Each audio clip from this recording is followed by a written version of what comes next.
La conferencia del profesor Walton se titula Las modalidades del amor, así que cuando quiera, profesor, le cedo la palabra.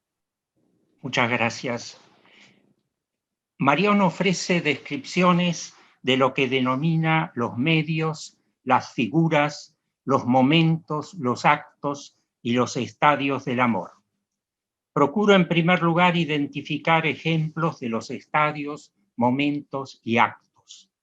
En segundo lugar, me ocupo de los medios y las figuras, a fin de señalar que para Marión la distinción de figuras no impide una defensa de la univocidad del amor.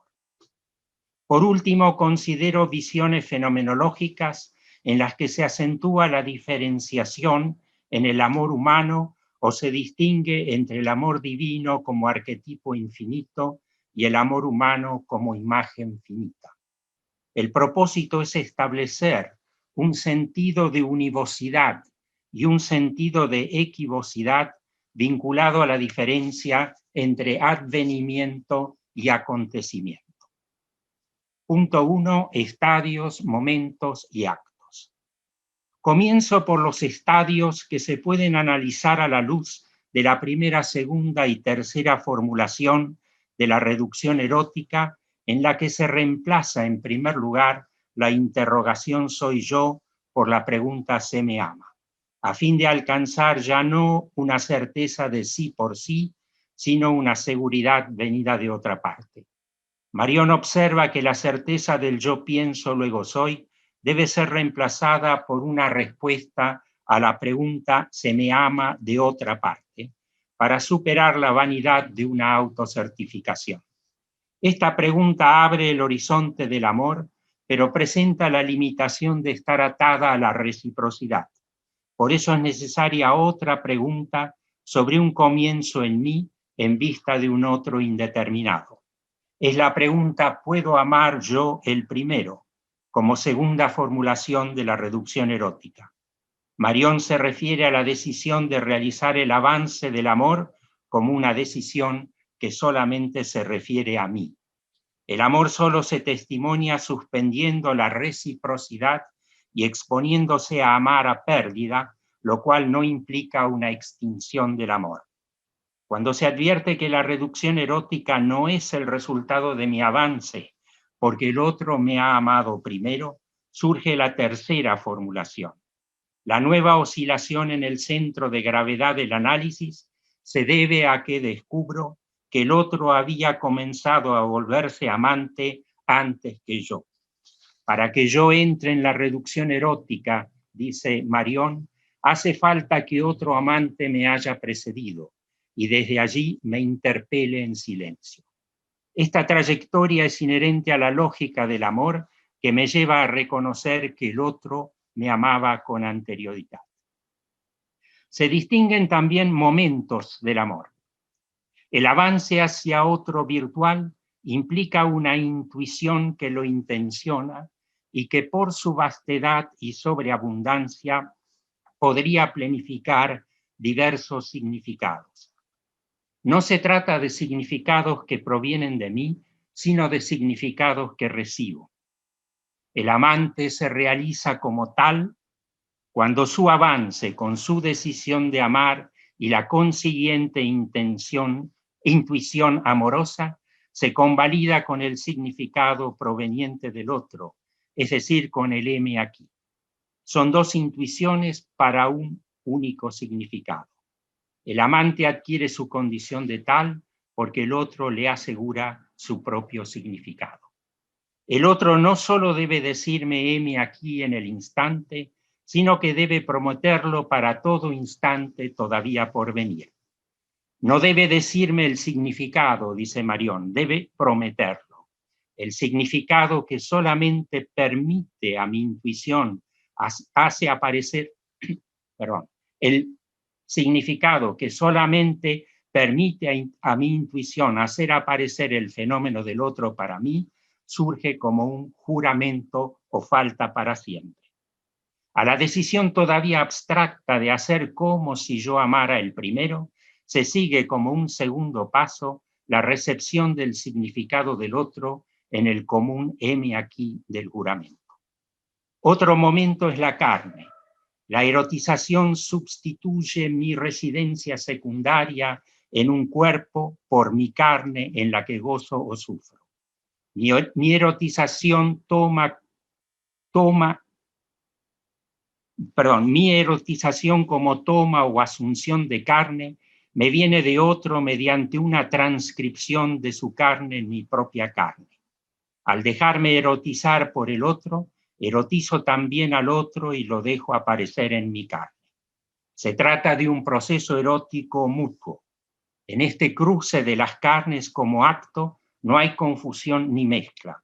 Son irreductibles en tanto surgen de sus sentires respectivos y se dan cada uno lo que no tienen. Tampoco hay separación ni división porque las dos carnes experimentan la misma realización erótica. La finitud de la erotización se manifiesta en su suspensión y la consiguiente desaparición del fenómeno carnal del otro. La interrupción hace que la erotización no pueda asimilarse a las funciones vitales que nunca se interrumpen, como la respiración o el ritmo cardíaco, y a necesidades biológicas como las de comer, beber y dormir. Ante la finitud surge la sospecha, porque cabe preguntarse si efectivamente ha tenido lugar la erotización de la carne. Frente al cruce de las carnes que cesa, las palabras cruzadas ratifican el juramento. Si su palabra no lo confirma, dice Marión, si la mía no lo confiesa, la erotización por sí sola no podrá hacer nada e incluso nuestras palabras entrecruzadas tampoco podrán hacer nada si no ratifican el juramento que se muestra como más originaria que la erotización. El fenómeno erótico depende de una temporalidad definida por la fidelidad. Se ama en el instante y para siempre. Es posible confiar el juramento a un tercero que lo asegura de modo durable. Amenazado por la suspensión, el fenómeno erótico requiere la seguridad proporcionada por un tercero. Las dos figuras evidentes del tercero son el Hijo real o posible y Dios. Pero el Hijo es un testigo ambiguo y provisorio que no testimonia de una vez por todas. Por tanto, es necesario un tercero absoluto, esto es Dios. Dice Marión, los amantes cumplen su juramento en el adiós, en el pasaje a Dios que ellos convocan como su último testigo, su primer testigo, el que no parte y no miente nunca. Los actos han quedado incluidos en el análisis de los momentos. Pueden distinguirse en el camino de este análisis como la significación, la intuición, la erotización, la interrupción, la sospecha y la palabra. Se puede concluir que los estadios tienen sus momentos, que a su vez se reflejan en una pluralidad de actos. Las tres modalidades tienen que ver con el camino en que se despliega el amor. Segundo punto, medios, figuras y univocidad. Los medios y las figuras se relacionan con las vías que impulsan y los resultados que se alcanzan. Son las condiciones y consecuencias en el camino del amor. Las figuras conducen al tratamiento de la univocidad. Entre los medios se encuentran los diversos usos del lenguaje para dar lugar a la erotización. El amante le habla al otro en enunciados que no describen nada y no predica nada acerca de nada. Solo dice heme aquí, pidiéndole al otro ven respecto del futuro, anunciándole voy respecto del presente y suplicándole todavía respecto del pasado. Son decires sin dichos, palabras sobre nada, según Marión. Marión se refiere a un modo de lenguaje en que no se afirma ni niega nada, en que no hay predicados y sujetos, y en el que solo hay un yo y un tú, que solo hablan de ellos al margen del mundo. Su lenguaje, dice, se libera del mundo y los libera del mundo. La expresión heme aquí no transmite información. El pronombre personal remite a cualquiera que lo pronuncia y el adverbio solo indica un lugar ocasional. Y la expresión te amo yo el primero no puede ser verificada ni refutada. Nada puede asignarle un valor de verdad. Estos enunciados no tienen un papel enunciativo, sino performativo, porque hacen lo que dicen. La palabra erótica transgrede la objetividad y nos transporta fuera del mundo. Las figuras están representadas por el amor sexual, la amistad, el amor de la madre o el amor a Dios. Marión considera que no ponen en cuestión la univocidad del amor. No admiten otra variación que la de los momentos de la reducción erótica que muestran que el amor viene de otra parte. Un pensamiento correcto sobre el amor, sostiene Marión, se destaca por su capacidad para sostener lo más lejos posible la univocidad esencial de su sentido único. El amante siempre pierde su primacía y ha de atravesar las figuras impuestas por la reducción erótica. En relación con las figuras, una primera objeción a la univocidad tratada por Marión señala que no es posible mantener dentro de un mismo concepto las pulsiones que empujan hacia el dinero, las drogas, el sexo, el poder, etc. Y el movimiento que impulsa hacia el otro, ya sea un hombre, una mujer, Dios, etc. La respuesta de Marión consiste en sostener que objetos mundanos no proporcionan ninguna seguridad acerca de un en otra parte, porque su posesión los incluye en la esfera de mi propia existencia.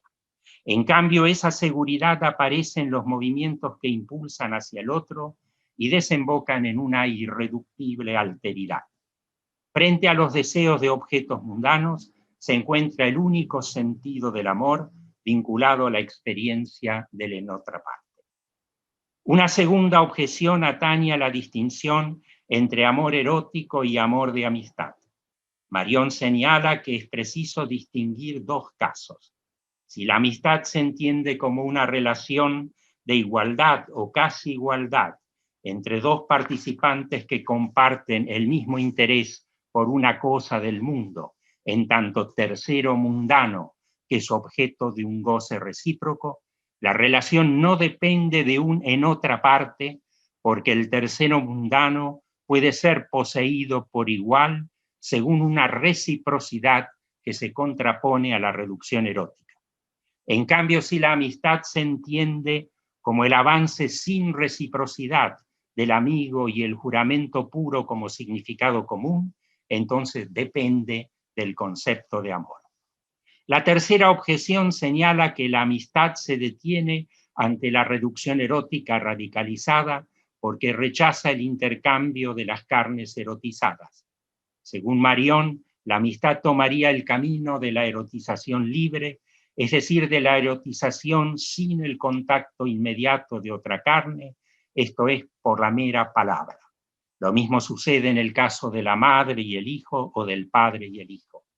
La erotización no llega hasta el goce y por eso no se expone a la suspensión. Además, puesto que no tiene como función amar a uno solo, a un solo otro, no requiere el tercero escatológico. Así la amistad cumple las primeras etapas en el camino de la reducción erótica y no plantea los problemas que se presentan en etapas posteriores en que se suscita el momento negativo de la suspensión. Y si no abandona la reducción erótica, concluimos, dice Marión, que tampoco se exceptúa del sentido único del amor. Una cuarta objeción tratada por Marión se basa en la distinción entre eros y agape, es decir, el amor-pasión que goza de sí y posee al otro, y el amor-virtud que se da al otro y se olvida de sí mismo. Según Marión, estos rasgos se intercambian mutuamente. Si bien renuncia a la posesión y la reciprocidad al emprender el avance, el amante también goza y posee, pero lo hace olvidándose y abandonándose primero. Erotiza en primer lugar la carne del otro antes que la suya, a la que por lo demás no tiene antes de que el otro se la dé. No se trata, dice Marión, de dos amores, sino de dos nombres requeridos entre una infinitud de otros para pensar y decir el único amor. Todo lo que se comprende a partir de la reducción erótica se fenomeniza según su única lógica. Si el amor es unívoco, no hay contraste entre el amor humano y el amor divino, a pesar de la infinita diferencia en su ejercicio. Dios, dice Marión, practica la lógica de la reducción erótica como nosotros, con nosotros, según el mismo rito y siguiendo el mismo ritmo que nosotros. Dios ama en el mismo sentido que nosotros. Sin embargo, hay una diferencia porque Dios ama infinitamente mejor que nosotros y a la perfección desde el comienzo hasta el fin. La más alta trascendencia de Dios no tiene que ver con el poder o la sabiduría, sino con el amor y con un amor que nos sobrepasa. Al fin descubro no solamente que otro me amaba antes que yo lo ame y por tanto que ese otro se había hecho amante antes que yo, sino sobre todo que este primer amante desde siempre se llamaba Dios. Tercer punto, el sentido de la univocidad. La fenomenología había acentuado la diferenciación en las modalidades del amor. Edmund Husserl se refiere al amor en diferentes formas y niveles. Max Scheler acentúa la equivocidad del amor. Se refiere a, cito, las originariamente distintas clases esenciales del amor, en un rechazo de la teoría del monismo del amor, a la que caracteriza como, cito, la teoría últimamente muy difundida de que todas las clases de amor y de odio no son otra cosa que modificaciones de una única fuerza de amor que domina originariamente al hombre entero. Scheler especifica dos tipos de monismo. Por un lado, la fuerza única se identifica con la libido, que en virtud de obstáculos se sublima en formas superiores y más espirituales de amor. Por el otro, se interpreta la única fuerza del amor como amor de Dios, de modo que todas las clases de amor hacia los objetos finitos son limitaciones que se imponen al amor único. Esto correspondería a la posición de Marión. Pero Scheler subraya en contraste que no es posible referir a Dios el hecho de que el hombre deposite su corazón en cosas de tan poco valor con tanta frecuencia. En relación con el amor humano, Scheler distingue formas, especies y modos del amor. Las formas se ajustan a la jerarquía de los valores. Un amor vital o amor de lo noble, un amor psíquico a valores culturales cualesquiera, y un amor espiritual a objetos o personas que portan el valor de lo sagrado. Además, hay especies de amor, según cualidades especiales del sentimiento, sin que sea necesario prestar atención a sus cambiantes objetos. Son especies del amor, el amor materno, el amor al terruño, el amor a la patria, el amor sexual, etc. Se diferencian entre sí como movimientos del ánimo y no solo porque se dirigen a diferentes círculos de objetos. Por ejemplo, el amor materno no está ligado al hecho de tener hijos, sino que implica una intención que puede tener su satisfacción en objetos que le correspondan. Por último, hay modos del amor que surgen de su combinación con modos sociales de comportarse. Se denominan con términos como bondad, benevolencia, inclinación, aprecio, amabilidad, ternura, etc. Respecto de la relación entre amor humano y amor divino, Edith Stein defiende la analogía como la ley fundamental del pensamiento teológico y señala que hace imposible la transposición de las categorías de lo finito a Dios en un sentido totalmente sin cambio. Lo que le es atribuido debe ser comprendido como comparación, dice Stein. Afirma que El amor en su máxima plenitud no es realizado más que en Dios, en el amor recíproco de las personas divinas. Que el amor de persona a persona es el amor en el sentido más pleno y posible, y que el amor mismo tiene en el ámbito de lo finito diferentes especies y formas. Además, alude a que mucho de la índole del amor está dirigida a algo impersonal. En un análisis de las tríadas agustinianas, espíritu, amor, conocimiento y memoria, intelecto, voluntad, como imágenes creadas de la Trinidad increada, Stein explicita convergencias entre sus momentos y señala que sin memoria no es posible ni el intelecto ni la voluntad, es decir, la vida espiritual.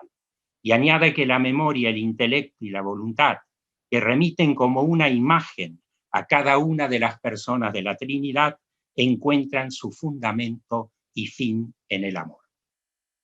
Ahora bien, en la imagen finita inherente al espíritu creado, se cinde la unidad del amor. El espíritu finito exhibe una triple vida que es consciente de su propio ser por el conocimiento y sale fuera de sí por medio de la voluntad. El amor contiene en sí algo análogo al conocimiento, porque no puede ser completamente ciego, y algo de la voluntad porque es libre. Pero no hay una coincidencia de amor, conocimiento y voluntad al modo del arquetipo divino. Además, el amor humano exhibe diversas formas, ya que puede elevarse desde lo inferior a lo superior en una actitud de recepción, o bien descender de lo superior a lo inferior, manifestando la propia abundancia. Por su parte, Marión se pregunta si el fenómeno erótico puede comprenderse sin relacionarlo con la Trinidad, y considera que Dios desempeña trinitariamente todos los roles. En su obrar trinitario, Dios es, dice, el teatro del fenómeno erótico en todas sus dimensiones.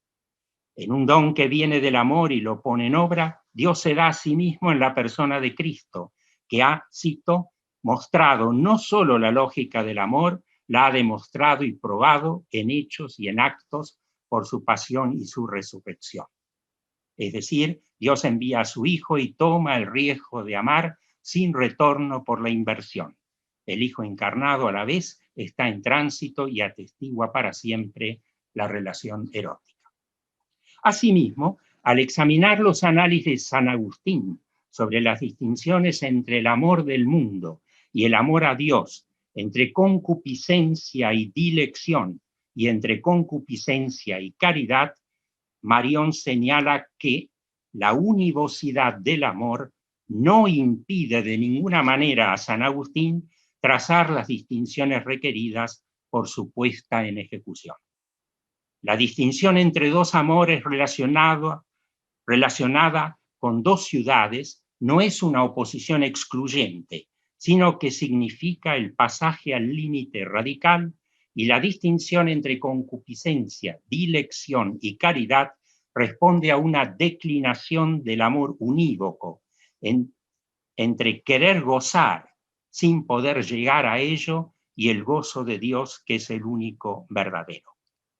Marión procura, cito, comprender cómo el amor permanece único a título de horizonte trascendental, pudiendo perfectamente distinguirse en modos diferentes.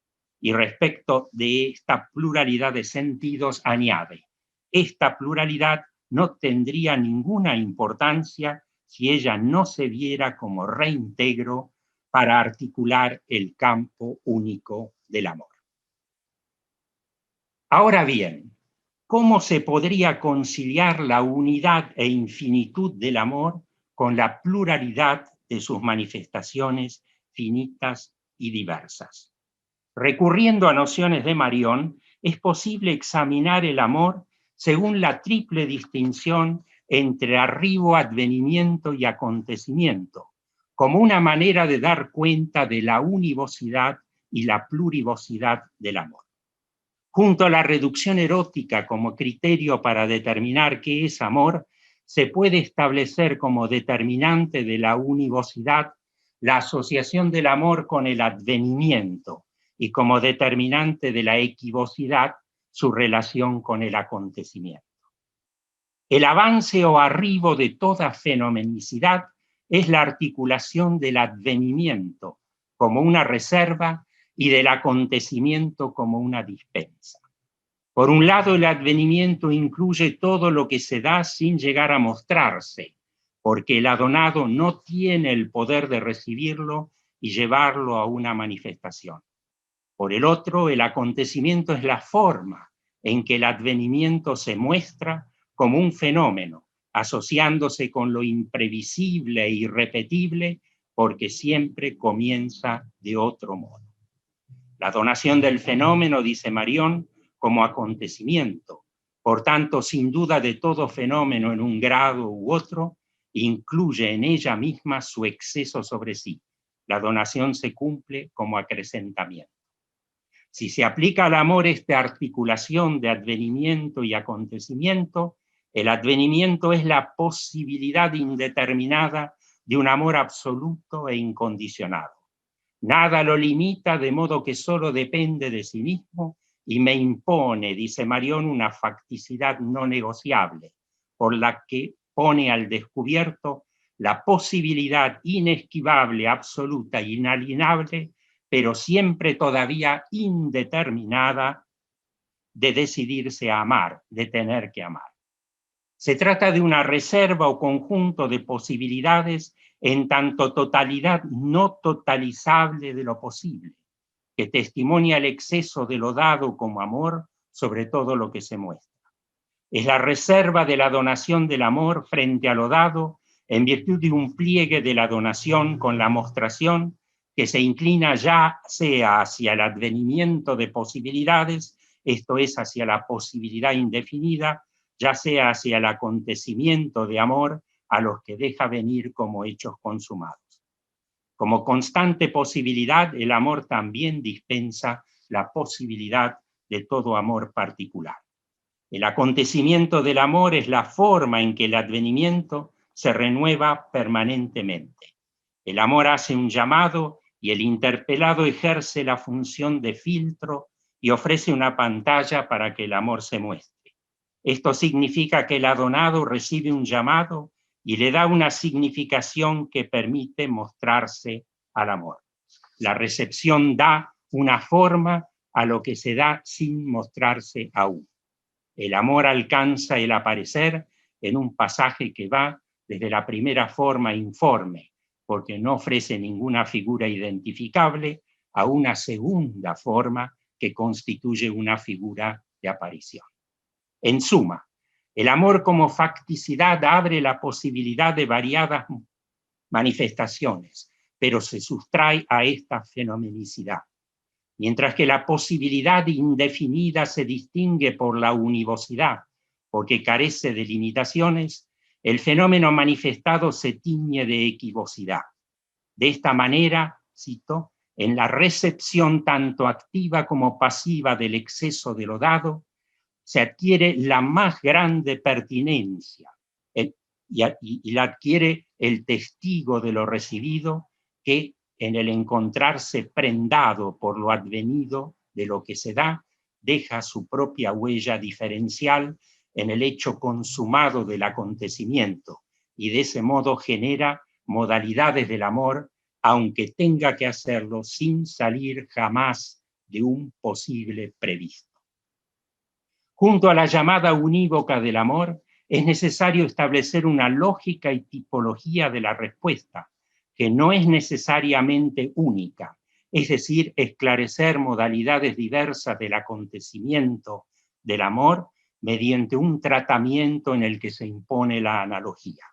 Tal sería la condición de las diversas figuras en este intento de conciliar univocidad con plurivocidad. En términos de Husserl, somos llamados a practicar el ejercicio del amor, pero el llamado mismo es la preforma del amor, Vorform der Liebe. La respuesta introduce la equivocidad, Puede ser, por ejemplo, un amor al prójimo auténtico o un amor al prójimo egoísta. Ricoeur cita en la metáfora nupcial un texto de Orígenes, que en su segunda homilía sobre el Cantar de los Cantares habla del amor como movimiento del alma. Dice Orígenes: lo usamos bien para amar cuando amamos la sabiduría y la verdad, pero cuando nuestro amor se rebaja a cosas menos buenas, lo que amamos es la carne y la sangre. Muchas gracias.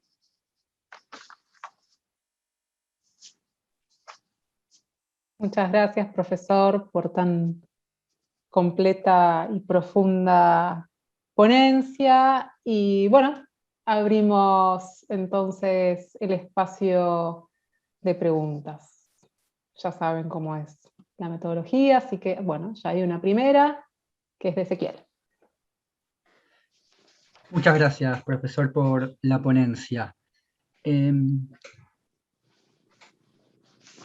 Marion utiliza la imagen o la idea de figura en muchísimas ocasiones, aparte de la idea del amor. Va a hablar de figuras de la subjetividad, figuras de la reducción fenomenológica.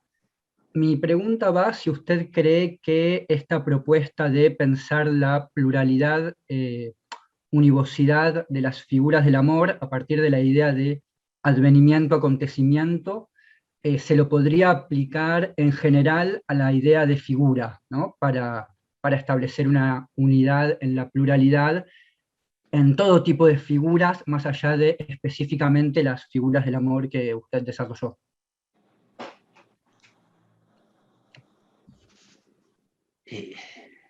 Tendría que hacer, ¿no?, un análisis de todas las veces en que aparece la palabra figura en la filosofía de Marion para poder responder correctamente a esa pregunta.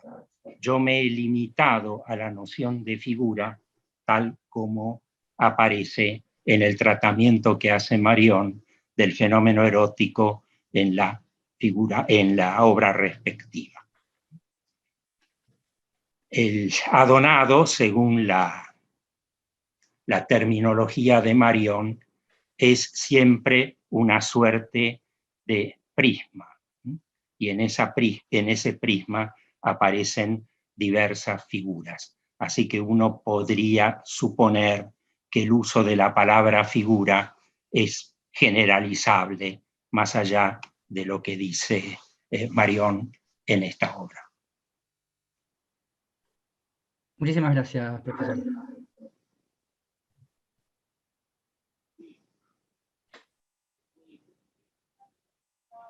Sí, Irene Provier. Hola a todos y me alegro mucho de poder estar presente a una tan tremenda distancia. Profesor, quería hacerle una pregunta. A mí me resulta muy difícil conciliar el tema que las diferentes expresiones del amor puedan ser remitidas a una univocidad, a un sentido final o un punto nodal o focal como el de Dios. Porque eso significaría que en realidad el amor divino tendría que abarcar todas las formas posibles del amor.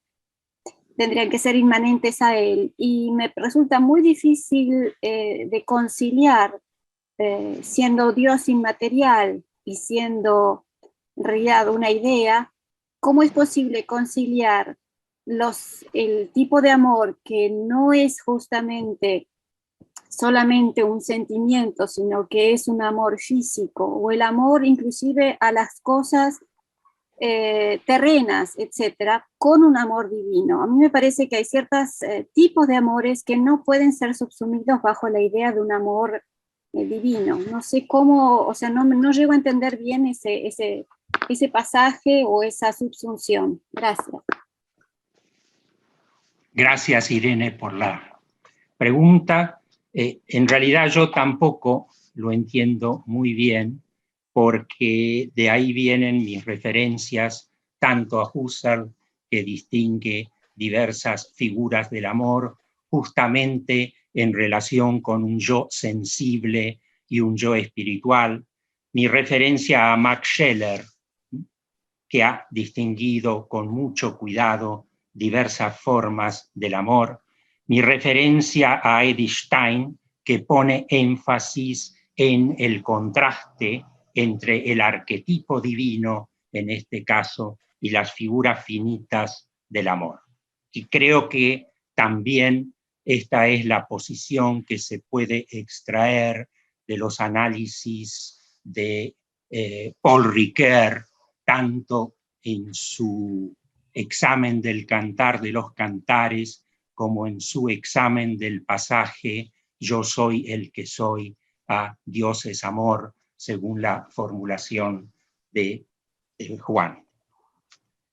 Lo que yo quise frente a todo esto es tratar de encontrar alguna pista en Marión que permitiera justificar la univocidad frente a esto que parece más palpable, que es la equivocidad y la analogía en el tratamiento del amor, y me pareció encontrar eso en la o en el contraste o complementación entre el advenimiento como una gran cantidad de posibilidades o una infinita cantidad de posibilidades y el acontecimiento como la manera de hacerse concreta en cada caso esa posibilidad. Si uno toma el